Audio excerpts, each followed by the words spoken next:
Back on the road at last after months away. Before lockdown, Finn was test ready and raring to get his own wheels, but those plans were paused. You work all the way up, especially for someone like me, you can't wait to get driving. You know, I was zooming through quick when we were starting before lockdown, and then suddenly a stop just gets put to that, and I have to wait. You know, it could be up to a year before I get a test, the way it's going at the moment.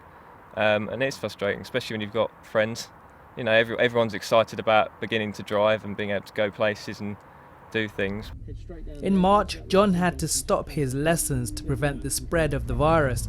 As a result, he had to get a new job as a food delivery driver, but now he feels more clarity is needed for when his students can take their tests. Obviously, I appreciate it is a pandemic, but if they said to us, right, 6 months, we're closed, that's it, fair enough, no problem. Then at least you know, right, well, we've got 6 months to prepare those that aren't quite ready, and then after that we know then that we're actually going to start getting through on the tests as well. Some of the tests that are going through at the moment that they're trying to catch up on, obviously it's going to be a long, slow process, but it just needs a little bit more clarity.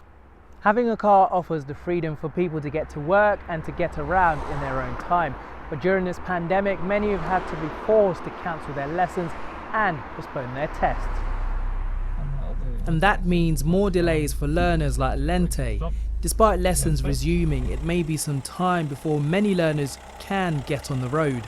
So what impact has the pandemic had on yourself and your students, and obviously the wider industry as well? There's a really big backlog of people that have been waiting to take their test that had it cancelled during lockdown. And news, they are being able to book gradually, but they've had to wait a long time in order to rebook their tests, and then they're coming through very slowly. Preparing for the next lesson, John hopes the industry can successfully manoeuvre out of the pandemic as many learners resume lessons over the next few weeks and months.